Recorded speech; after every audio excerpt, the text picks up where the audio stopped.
Thank you for being here this afternoon. I'm going to spend the next few minutes talking about mobile technologies and financial inclusion in Africa.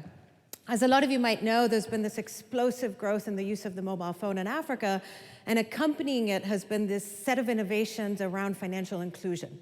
The ability to use your mobile phone like you would a bank account. One of the most famous and most successful products that looks like this is called M-Pesa in Kenya. M for mobile, Pesa means money in Swahili. And this is, think of Apple Pay, but minus the credit card, minus the banking infrastructure. It works entirely on your cell phone and by SMS. So I can basically send money to anybody in the country via SMS.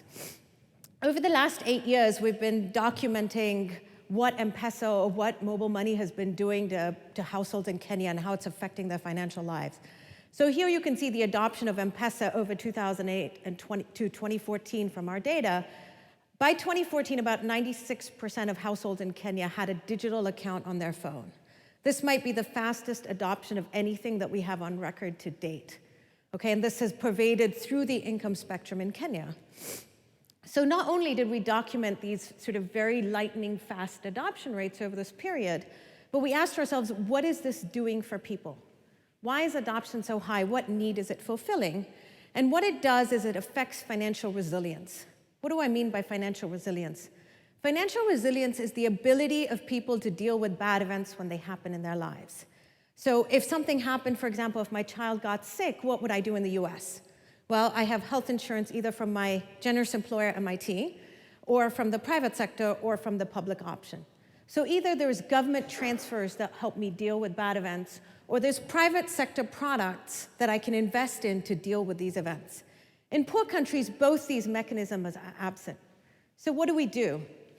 Instead, we're going to make agreements or informal contracts with people in our social network. I was actually going to pick on President Rife, but he's not here anymore, so I'll pick on John. So what do? I basically tell John, look, if my kid's sick, why don't you help me and send me some money? And in return, when your kid's sick, I'll do the same. Over the last 20 years, economists have documented these sorts of relationships all over the developing world. So what happens when I have a kid who's sick? John actually has to get me money. Traditionally, how has he done this?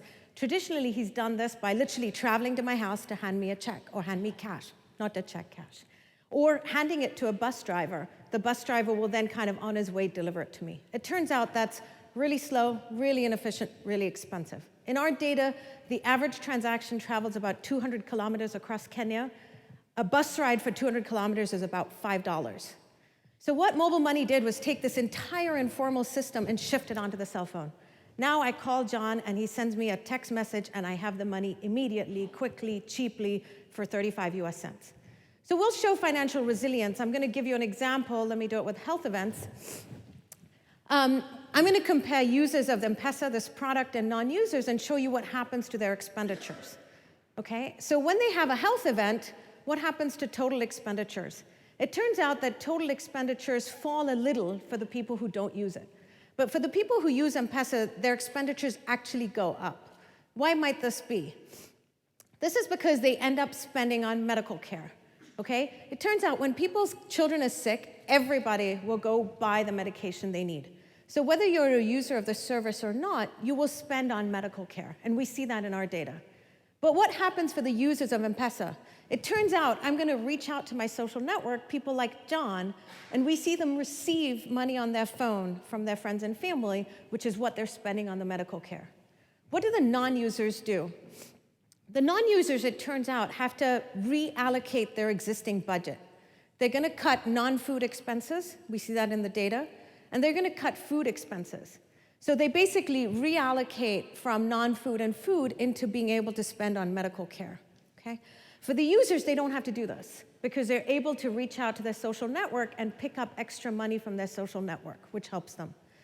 Okay, so on the non-food side, one of the big expenses that people end up cutting is actually schooling.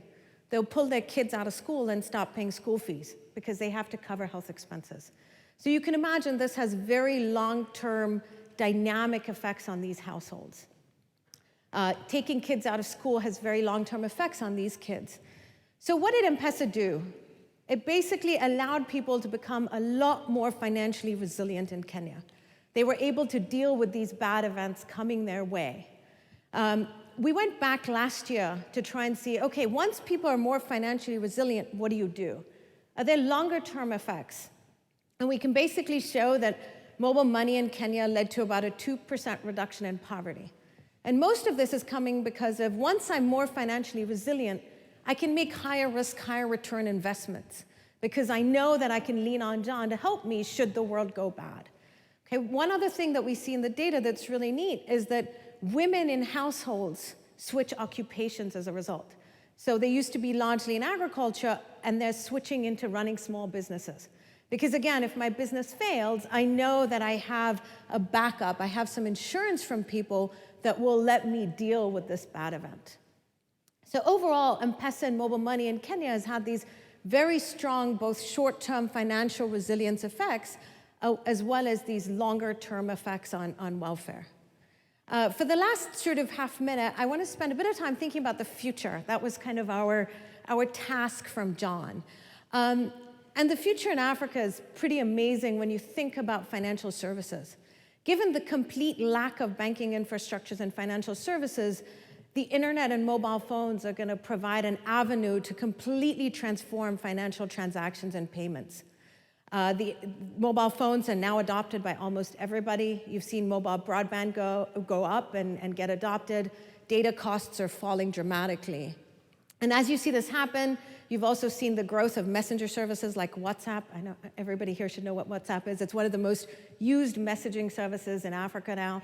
And you can see the room for integration between messenger services and the internet to create this boom in the ability for people to do financial transactions that we've largely taken for granted here. I'll stop there. Thank you very much. I hope you enjoy the rest of your day.